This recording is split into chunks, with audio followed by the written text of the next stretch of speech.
Beware. 12 evident signs that there is an evil person next to you. Victory Stoic. Have you ever been blindsided by someone's kindness, only to realize later that it was a carefully laid trap? Maybe it was the coworker who praised your ideas but subtly tweaked them just enough to take credit. Or the friend who assured you they were just being honest as they casually ripped apart your confidence. These moments sting not because of what's said, but because of the cold realization: some people aren't who they pretend to be. Marcus Aurelius said, "The object of life is not to be on the side of the majority, but to escape finding oneself in the ranks of the insane." Evil isn't always loud or obvious. It often whispers behind fake smiles, cloaks itself in flattery, and lurks in seemingly innocent gestures. Like an expertly crafted shadow play, these individuals manipulate the light of your success, dimming it to suit their hidden agenda. Recognizing this isn't just about self-defense, it's about preserving your dignity, your energy, and your inner peace. Imagine this: you just scored a big win at work. Instead of celebrating, a colleague mutters, "Well, that was lucky." A neighbor sweetly offers to water your plants, only for your garden to mysteriously wither in your absence.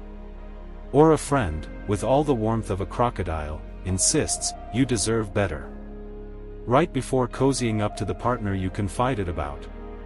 Stoicism doesn't shy away from the reality of human flaws. It arms us with tools to see clearly, respond wisely, and rise above. As Epictetus reminds us, it's not what happens to you, but how you react to it that matters. Today, we'll uncover 14 evident signs of an evil person, each more cunning than the last. From false humility to manipulation masked as care, you'll learn how to identify these tactics and protect your mind, your heart, and your integrity. Along the way, we'll inject a touch of humor, because if you can laugh at the absurdity of these behaviors, you've already disarmed half their power. Let's dive in. The first red flag?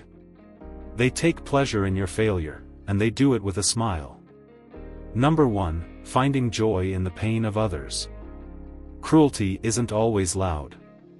It doesn't always come with shouting or grand gestures of malice.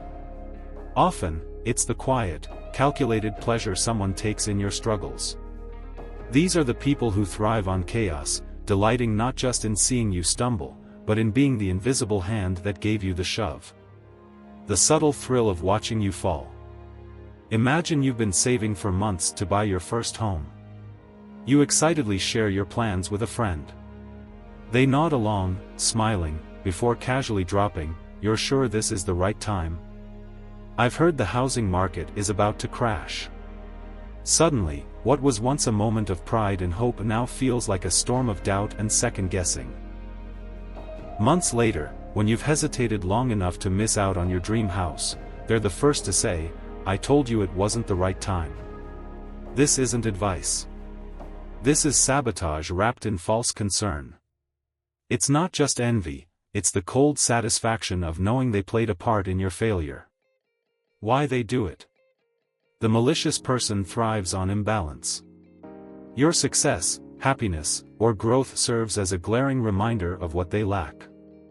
Rather than working on themselves, they channel their frustration outward, seeking control by pulling others down. Cruelty becomes their tool to level the playing field in the worst way, by making you lose instead of them winning. The impact of their malice. Malicious individuals don't just harm your confidence, they corrode your trust in others. Their subtle manipulation creates a toxic cycle of self-doubt, leaving you questioning whether anyone is truly in your corner. Over time, their actions can make you overly cautious, hesitant to take risks or share your dreams with others. The Stoic perspective. Stoicism teaches us that while we can't control the actions of others, we can control our response to them.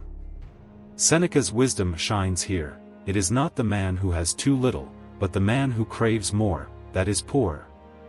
Malicious people aren't strong, they're deeply insecure.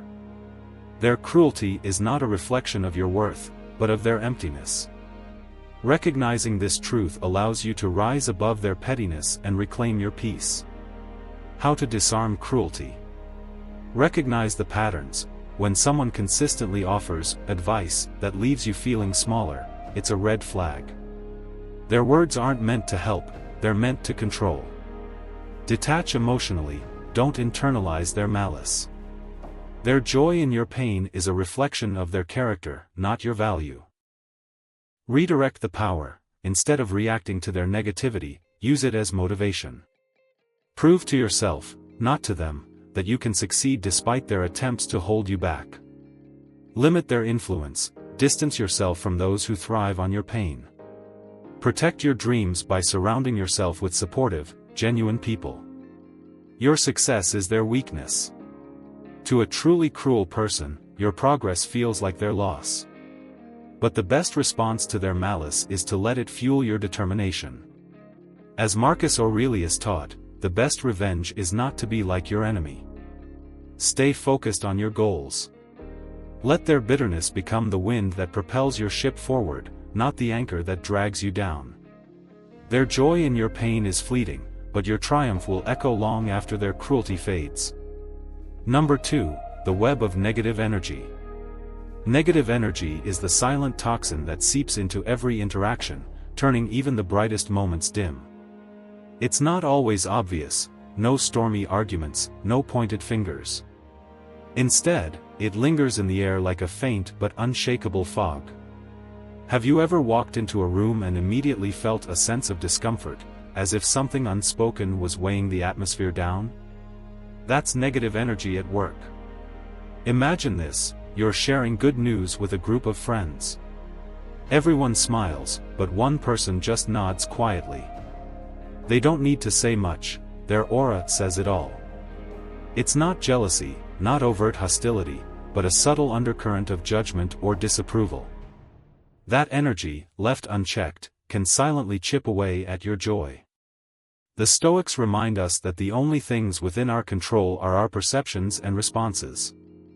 Marcus Aurelius said, "You have power over your mind, not outside events." Realize this, and you will find strength. When you encounter someone radiating negativity, the worst mistake you can make is to internalize it. Their energy isn't a reflection of your worth, it's a mirror of their unresolved struggles. Practical actions. Protect your energy field. Visualize a boundary between you and the person's negativity. Imagine their energy bouncing off you like raindrops on a sturdy umbrella. Limit exposure. If their presence constantly drains you, create some distance. Protecting your peace isn't selfish, it's necessary. Stay anchored in gratitude. Shift your focus from their energy to your blessings. Gratitude is a powerful antidote to negativity. Negative energy can feel suffocating, but only if you let it. By practicing emotional detachment and choosing not to engage, you allow your inner light to shine, undimmed by the shadows of others. Number 3, the manipulator's game of lies. Sometimes, the most sinister aspect of an evil personality is their masterful use of deception. These individuals manipulate not just through grandiose lies but also subtle twists of truth, sowing doubt and confusion wherever they go. Their goal? To keep you off balance, to control the narrative, and ultimately, to make you question your reality. The web of lies. Imagine working alongside a colleague who seems cooperative on the surface but consistently bends the truth to serve their agenda. They take credit for your ideas in a meeting, blame you for mistakes you didn't make, or forget crucial details to derail your efforts. Or consider a friend who constantly shifts their stories, leaving you wondering what's real and what's fabricated. Each lie is a thread in their web of manipulation, designed to trap and control. The damage. Deception erodes trust.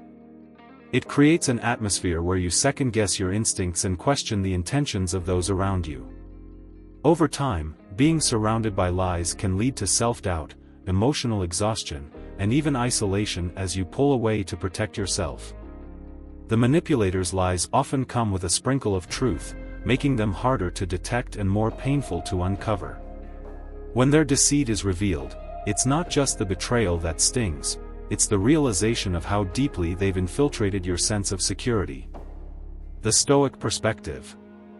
Marcus Aurelius said, "Waste no more time arguing about what a good man should be. Be one." This wisdom guides us not to engage with falsehood but to rise above it. Deception thrives on your reactions, anger, confusion, or retaliation. Instead of feeding their game, Stoicism teaches us to focus on clarity, truth, and resilience. Epictetus reminds us, first learn the meaning of what you say, and then speak. In a world where manipulators weaponize lies, your defense is to be unwavering in your integrity. The manipulator's power lies in their ability to distort reality, but your strength is in remaining grounded in truth. Practical Stoic tools to combat deception. Trust patterns over words. A manipulator's charm may be convincing, but their actions reveal their true intentions. Observe their behavior over time to uncover inconsistencies. Ask direct questions. When faced with a potential lie, address it calmly. For example, "Can you clarify this for me? I want to ensure we're on the same page." Deceptive individuals often falter under scrutiny. Document the facts, whether in work or personal situations. Keep records of important conversations or decisions. Written proof protects you from their attempts to rewrite history.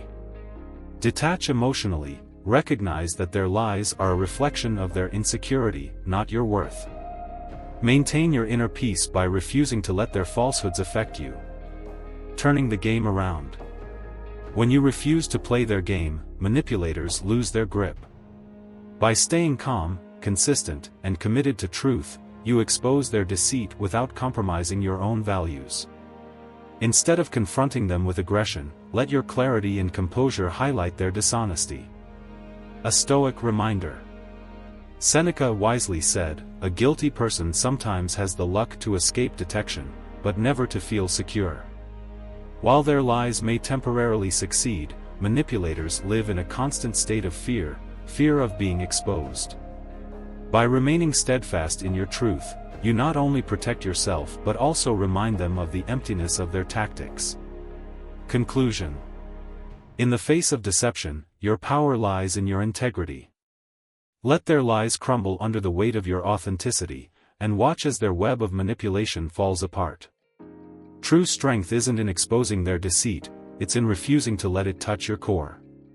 Number 4. The joy in others' pain. One of the clearest signs of an evil personality is a disturbing delight in witnessing the struggles of others. These individuals don't just tolerate others' misfortunes, they revel in them, finding satisfaction or even entertainment in pain, failure, or hardship. It's not just apathy, it's an active enjoyment of another's suffering. Recognizing their glee. Think of the colleague who smirks when a team member is reprimanded or the friend who subtly celebrates when you encounter a setback. They may hide their schadenfreude behind feigned concern, saying things like, "Oh no, that's terrible," while secretly basking in your misfortune. In personal relationships, they might subtly sabotage your plans or relationships, then act as though they're offering support when things fall apart. The real damage. This behavior is more insidious than it seems. Knowing that someone enjoys your suffering creates an environment of mistrust and emotional instability. You may find yourself second-guessing your successes, fearing their reactions, or even holding back from sharing your vulnerabilities. Over time, this erodes your confidence and isolates you emotionally, which is exactly what such individuals want: control through chaos. Marcus Aurelius once wrote, "If it is not right, do not do it. If it is not true, do not say it." Evil personalities disregard this principle entirely, thriving on acts and words that perpetuate harm, even when unnecessary. The Stoic perspective. Stoicism teaches us to protect our peace from those who derive joy from our struggles. These individuals operate from a place of deep insecurity, projecting their inner turmoil outward. Seneca reminds us, "The harm we suffer is less in reality than it is in our imagination." This means the true damage comes not from their actions but from how much we allow them to affect us.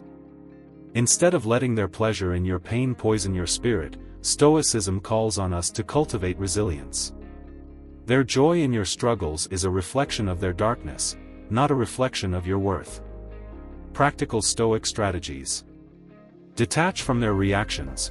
When faced with someone who seems to enjoy your hardships, remind yourself, their joy doesn't define your reality. Focus on what's within your control, your response. Avoid oversharing. Be selective about what you share with those who have a history of exploiting your vulnerabilities. Protect your peace by keeping personal matters private. Reframe your perspective. If they take pleasure in your struggles, use that as motivation to rise stronger. Nothing frustrates an envious person more than watching you overcome. Confront their behavior calmly. If appropriate, address their actions directly but without hostility. For example, I've noticed you seem to find amusement in my setbacks. I'd appreciate a more supportive dynamic. The power of rising above. Your strength lies in not giving them the satisfaction they seek. By refusing to let their reactions influence your emotions or actions, you deprive them of their power. Marcus Aurelius said, "The best revenge is to be unlike your enemy." Let their joy in your pain fuel your resolve to stay steady, confident, and focused on your growth. A Stoic reminder. Ultimately, their behavior reveals their weakness, not your failure. By staying grounded and unshaken, you show them that their attempts to undermine you are futile. Let their delight in your pain be a fleeting shadow, while your strength remains the unyielding light. Number 5, the serial manipulator. The art of subtle control, an evil person's favorite tool. Manipulators don't just want things their way, they'll twist facts, play victim, or heap on compliments, followed by guilt trips, to get you to dance to their tune. It's like being cast in a drama where you didn't audition, yet somehow you're the villain, the hero, and the scapegoat, all at once. Recognizing the puppeteer.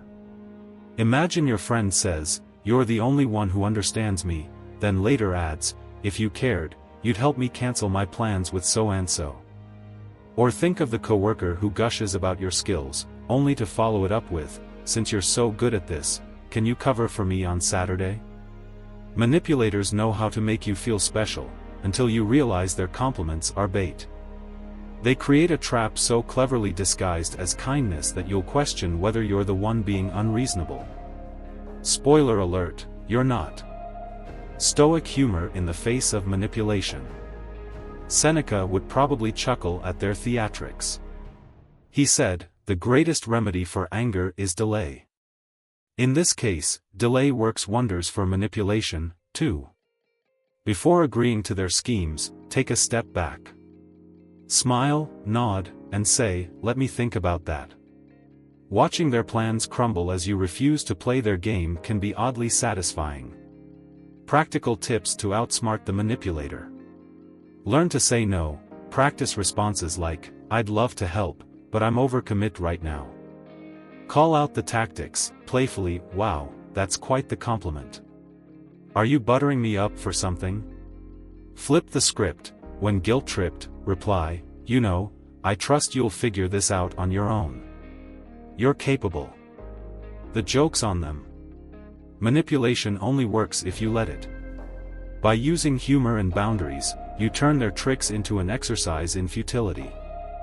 Marcus Aurelius reminds us, "The impediment to action advances action."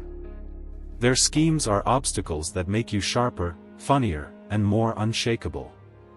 So the next time someone tries to pull your strings, cut the cords with grace, and maybe a smirk. Number 6, the blame shifter. The blame shifter, a master escape artist of accountability. No matter what goes wrong, they've always got someone else to pin it on, and that someone? Usually, you. Think of them as the Teflon pan of personalities. Nothing sticks to them, but everything seems to burn those around them. Spotting the Houdini of responsibility.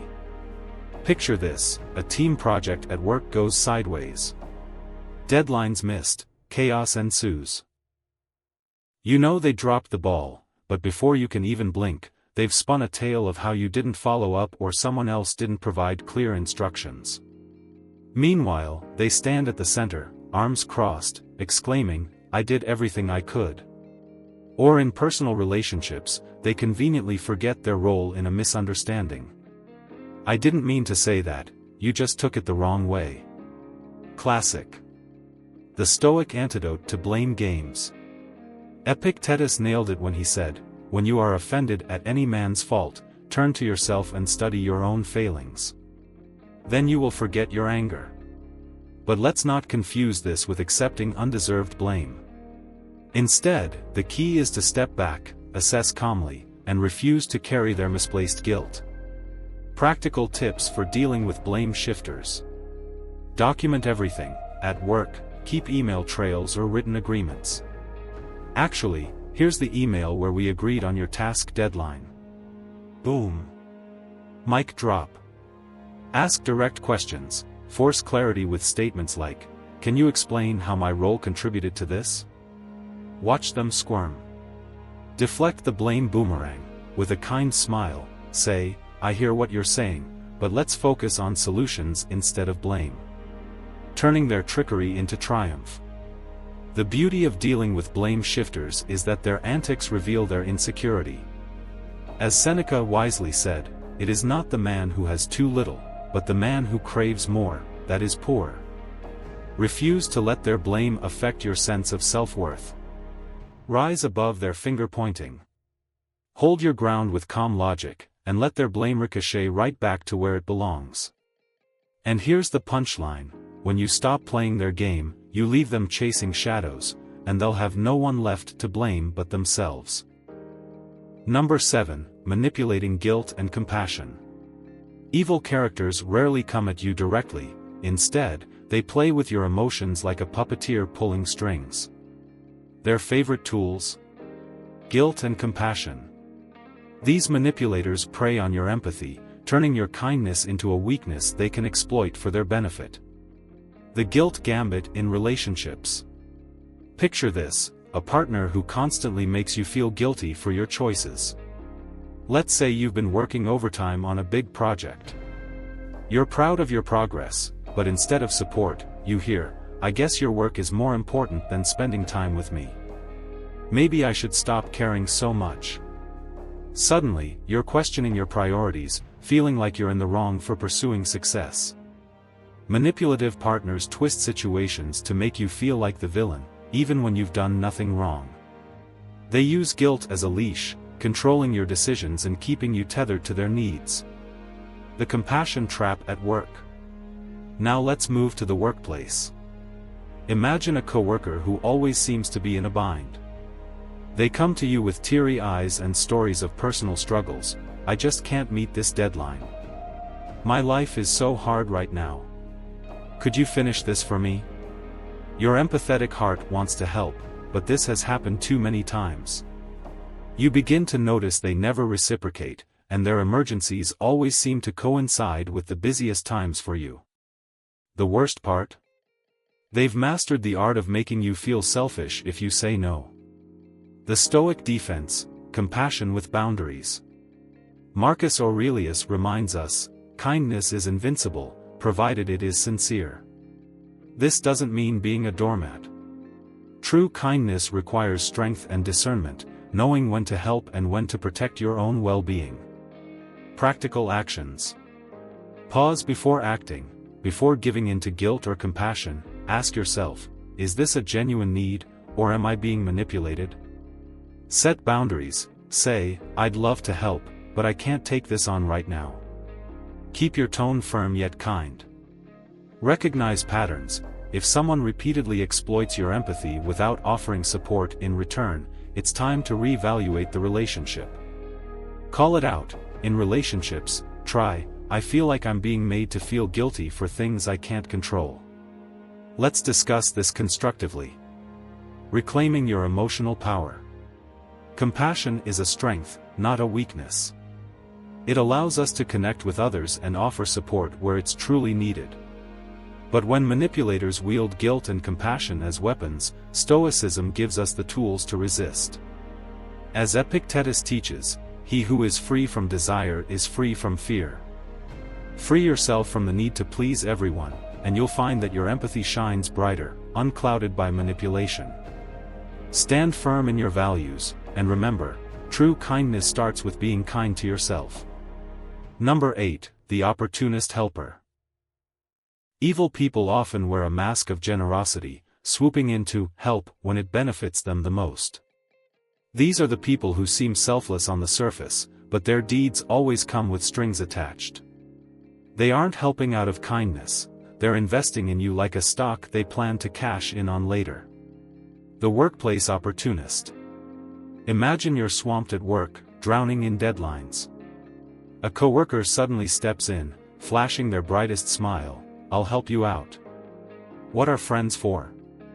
You breathe a sigh of relief, only to find them casually dropping phrases like, "Remember how I saved your project," during meetings with the boss. They're not helping you, they're building their personal brand as the office savior, using your struggles as their stepping stone. The helpful friend. In personal relationships, it's that one friend who shows up in your time of need, but only when there's an audience. Say you've just moved into a new apartment, and they insist on helping you unpack. Instead of quietly getting to work, they document the entire process on social media with captions like, "Helping my bestie out because that's what real friends do."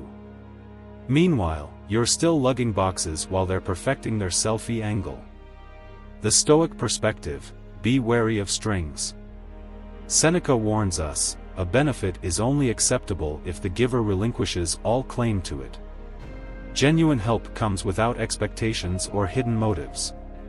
Stoicism teaches us to value relationships where kindness flows freely, not as currency in a transactional arrangement.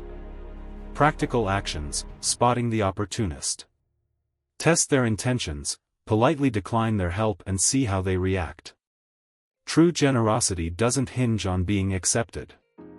Keep track. If their help consistently comes with reminders or public displays, take note, it's likely not selfless. Be clear, if you accept their assistance, set boundaries early. "Thank you, but this is something I'd like to handle privately." Flip the script. Imagine your coworker tries to cash in on your gratitude during a meeting. "You know, I helped them out a lot with that project." Flash a calm smile and reply, "Yes, teamwork is such a great thing. I learned so much from everyone's contributions." You acknowledge them without giving them the upper hand, classic Stoic deflection. Turning the opportunist into an ally. While not everyone's motives are pure, some can be guided toward genuine generosity. By modeling authenticity and gratitude, you might inspire them to reassess their approach. However, if their opportunism persists, it's time to create some distance. As Marcus Aurelius reminds us, the best revenge is not to be like your enemy. When faced with opportunists, rise above their tactics by staying authentic and true to your values. Let your actions show integrity rather than stooping to their level. Number 9, manipulation, the puppeteer in disguise. Some individuals possess an uncanny ability to make others dance to their tune. They don't ask outright, they manipulate. These master puppeteers twist your emotions, exploit your empathy, or guilt-trip you into doing their bidding, all while pretending they have your best interests at heart. The web of manipulation. Imagine this: at work, a colleague constantly appeals to your kindness. "You're so much better at this task than I am," they say with a charming smile, offloading their responsibilities onto you. Or in a relationship, a partner subtly shifts the blame for every disagreement, saying, "I wouldn't get upset if you didn't make me feel this way." It's not about fairness, it's about control. Manipulation often comes disguised as flattery or victimhood. A friend might repeatedly say, "I don't know how I'd manage without you," making you feel indispensable, until you realize they've made no effort to stand on their own feet. Why they do it? Manipulative behavior is rooted in insecurity. These individuals fear losing control over their environment, so they control others instead. They see people not as equals but as tools to achieve their desires. The Stoic shield against manipulation. Epictetus advises, "Man is disturbed not by things, but by the views he takes of them." Manipulators thrive on emotional responses. When you recognize their tactics and detach emotionally, you take away their power. Practical steps to break free from manipulation. Identify the pattern. Are they consistently asking for favors without reciprocating? Do they make you feel guilty for saying no? Set boundaries. Politely but firmly say, "I'd love to help, but I need to focus on my own responsibilities right now." Don't justify or over-explain. Manipulators often exploit long explanations. A simple, "I can't do that," is enough. Stay calm. Manipulation relies on emotional reactions. Remain composed and grounded in your decisions. Turning the tables. Marcus Aurelius reminds us, you have power over your mind, not outside events. Realize this, and you will find strength. When you see manipulation for what it is, it loses its grip. By staying true to your values and setting clear boundaries, you send a message: you cannot be controlled. In a world where puppeteers thrive on strings, be the person who refuses to be tangled. Let your independence and self-assurance cut through their web. Number 10, the boundary breaker, when no isn't enough. There's a special kind of audacity in people who believe that boundaries don't apply to them.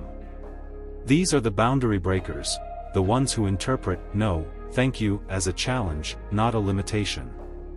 They intrude, overstep, and make you question why respecting personal space seems like rocket science to them. The tale of the intruder. Picture this: you've politely declined a coworker's invitation to join their after-work plans. But instead of accepting your decision, they persist, saying, "Come on, you're just being shy. It'll be fun." Or a family member repeatedly questions your life choices, despite you clearly stating, "I'm not comfortable discussing this." To them, your boundaries are merely suggestions, not rules. In relationships, this manifests as partners dismissing your need for alone time with, "Why do you need space? Don't you love me anymore?" It's a subtle erosion of your autonomy, wrapped in a blanket of false concern. The root of the issue. Boundary breakers are often driven by entitlement or insecurity. They see other people's boundaries not as expressions of individuality but as obstacles to their desires. Their inability, or refusal, to respect limits reveals their need for control or validation. The Stoics stand against intrusion. Marcus Aurelius provides clarity: you have power over your mind, not outside events. Realize this, and you will find strength. Boundaries are about protecting your mental and emotional space. They are not negotiable, and enforcing them isn't selfish, it's essential for your well-being. Practical strategies to guard your boundaries. Be clear and direct. Ambiguity invites intrusion. Say, "I've already made my decision, and I need you to respect it." Use the broken record technique. Repeat your boundary calmly and firmly if they persist. Example: "I've said no, and that hasn't changed." Resist guilt tripping. Recognize guilt as their tactic, not your responsibility. Stay grounded in your reasons. Detach emotionally. Don't take their persistence personally. Their inability to respect boundaries reflects on them, not you. The power of holding the line.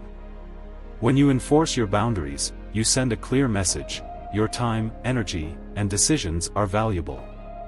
Even the most persistent boundary breakers will eventually realize that pushing against an unyielding wall is futile. Seneca reminds us, associate with those who will make a better man of you. Surround yourself with people who uplift and respect you. Reserve your energy for those who honor your boundaries without question. Boundary breakers thrive on testing limits, but your steadfast resolve will leave them standing outside the gates of your peace. Remember, you're not obligated to explain or defend your boundaries to anyone. They exist for your protection, and that's reason enough. Number 11, no remorse, the cold absence of conscience. One of the clearest signs of a person with a malicious personality is their lack of remorse. They can hurt, betray, or sabotage others without the slightest hint of guilt. Instead of owning up to their actions, they deflect blame, make excuses, or simply disregard the feelings of those they've harmed. The hallmarks of a conscience-free personality. In the workplace, this might be a colleague who throws you under the bus when something goes wrong. When confronted, they respond casually, "I was just doing what anyone else would do to manage the situation." Among friends, they could borrow something from you, damage it, and never think of apologizing or replacing it. Instead, they dismiss it with, "It was old anyway, wasn't it? It's not a big deal." In relationships, a partner without remorse might cheat, deceive, or withhold critical information. When caught, they rationalize their behavior by saying, "If you hadn't been this way, I wouldn't have had to do that." The impact of no remorse. The lack of remorse doesn't just cause emotional damage, it erodes your sense of self-worth. You may begin to feel undeserving of proper treatment or, worse, start questioning if the fault lies with you. Marcus Aurelius wisely observed, "Your anger will only tire you if you allow it to govern your mind." Those who lack remorse want you to spiral into anger or confusion, distracting you while they avoid accountability. How to handle someone without remorse. Recognize the behavior, ask yourself if they ever acknowledge their mistakes and make genuine efforts to correct them. If not, their lack of remorse is a glaring red flag. Stop expecting an apology, understand that their remorse is unlikely to come. Waiting for an apology will only leave you frustrated and stuck. Set boundaries, protect yourself by clearly communicating what you will and won't tolerate. For example, if they overstep or hurt you, calmly let them know the behavior is unacceptable and follow through with consequences. Detach emotionally, their lack of conscience is not your responsibility to fix. Focus on your own peace and growth instead of trying to elicit regret from them. The Stoic response. Epictetus teaches us, it is not what happens to you, but how you respond to it that matters. When dealing with someone devoid of remorse, the power lies in your response. Their inability to admit fault is a reflection of their internal flaws, not your worth. By refusing to let their behavior dictate your emotions, you reclaim control. Keep your head high, stay anchored in your values, and let their lack of conscience remain their burden, not yours. Number 12, the Frenemies, masters of conflict and division. Some people have a unique talent for sowing discord wherever they go. On the surface, they appear charming, friendly, and approachable, but underneath lies a destructive pattern. They pit others against each other, create conflict out of thin air, and leave a trail of fractured relationships in their wake. These are the frenemies, those who thrive on division and chaos. Spotting the frenemies. Imagine a coworker who compliments you in private but subtly undermines you in front of others. "You're doing such a great job on that project. I just hope management doesn't feel it's a bit ambitious." Or consider a friend who, under the guise of being honest, shares something that someone else supposedly said about you. "I thought you should know, they think you're a bit controlling. But don't worry, I defended you." Their words and actions seem innocuous at first, but over time, you notice a pattern. Wherever they go, misunderstandings arise, tensions flare, and relationships crumble. Why they create conflict? At their core, these individuals often feel insecure or powerless. By causing division, they create situations where they can control the narrative or position themselves as indispensable mediators. Common traits of frenemies. Two-faced behavior. They present themselves as supportive to your face but criticize or gossip about you behind your back. Masters of gossip. They thrive on sharing half-truths or twisting facts to create tension. The need for control. By keeping others in conflict, they ensure their own position remains unchallenged. The Stoic perspective, seeing through their facade. The Stoics remind us to judge actions, not appearances. Marcus Aurelius wrote, "You have power over your mind, not outside events. Realize this, and you will find strength." Frenemies rely on the illusion of trust to manipulate others. By maintaining clarity and refusing to react impulsively, you can see through their facade and protect your peace. How to handle frenemies. Listen, but don't engage. When they bring gossip or drama, don't contribute. Respond with neutral statements like, "That's interesting. I'll have to think about that." Verify their claims. Before reacting to what they've said about someone else, consider the source. Are they truly trying to help, or are they stirring the pot? Seek clarity directly from the person involved. Keep interactions surface level. Limit sharing personal details or opinions with them. The less they know, the fewer opportunities they have to twist your words. Focus on your own integrity. When they attempt to create conflict, refuse to participate. Let your consistent behavior and honesty speak for itself. The damage they cause. Frenemies excel at destabilizing groups, whether it's a workplace team, a friend circle, or even a family.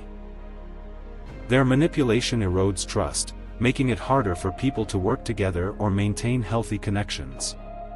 Over time, their presence creates an atmosphere of suspicion and hostility, turning their chaos into clarity. Seneca advises: associate with those who will make a better man of you. Use their behavior as a guide for what not to tolerate in your life. By distancing yourself from their influence, you create space for relationships built on trust and mutual respect. Conclusion: rise above their games. While frenemies may thrive on division, they cannot succeed without your participation. By staying grounded in your values and refusing to engage in their schemes, you rob them of their power. Epictetus offers a final piece of wisdom. It's not what they say or do that troubles us, but our opinion of it. Let their words and actions fall away like dust, and focus instead on building connections that uplift and inspire. By doing so, you protect your peace and ensure that no frenemy can disrupt your path. Stay strong, stay stoic, and let their chaos be their own undoing. Conclusion: reclaim your power with stoic clarity. In a world filled with shadows of deceit, envy, and malice, navigating the labyrinth of human behavior can feel overwhelming. But as the Stoics teach us, it's not the external chaos that defines us, it's our response to it. Recognizing the signs of toxic and evil behavior isn't about fostering paranoia or fear, it's about reclaiming your peace, protecting your spirit, and cultivating relationships that inspire and elevate. Marcus Aurelius reminds us: the impediment to action advances action. What stands in the way becomes the way. The challenges posed by toxic individuals aren't walls but stepping stones. Each difficult encounter becomes an opportunity to sharpen your resilience, fortify your values, and rise above their games. Step into the light. Toxic people thrive in darkness, relying on manipulation, subtlety, and division to control those around them. But when you shine the light of awareness, when you call out their actions, set boundaries, and choose your response wisely, you strip them of their power. Their games crumble under the weight of your clarity and conviction. A call to strength and growth. The journey isn't always easy. Toxic behavior can cut deep, especially when it comes from those we once trusted. But remember, the Stoic path is not one of avoidance, it's one of mastery. Master your emotions, your reactions, and your boundaries, and no one can rob you of your peace. As Seneca said, "He who is brave is free. Brave enough to walk away. Brave enough to stand firm. Brave enough to live a life unburdened by the opinions and manipulations of others." Your next step. Now that you've armed yourself with the wisdom to recognize and disarm toxic behaviors, the choice is yours. Will you let their shadows dim your light, or will you rise above? Commit to choosing strength, clarity, and authenticity. Commit to the Stoic way. If this message resonates with you, share your thoughts in the comments below. Together, let's build a community grounded in wisdom, resilience, and truth. Like this video, subscribe to Victory Stoic, and join us on this journey of self-mastery. Thank you for watching. Stay strong, stay stoic, and let your light shine. See you next time.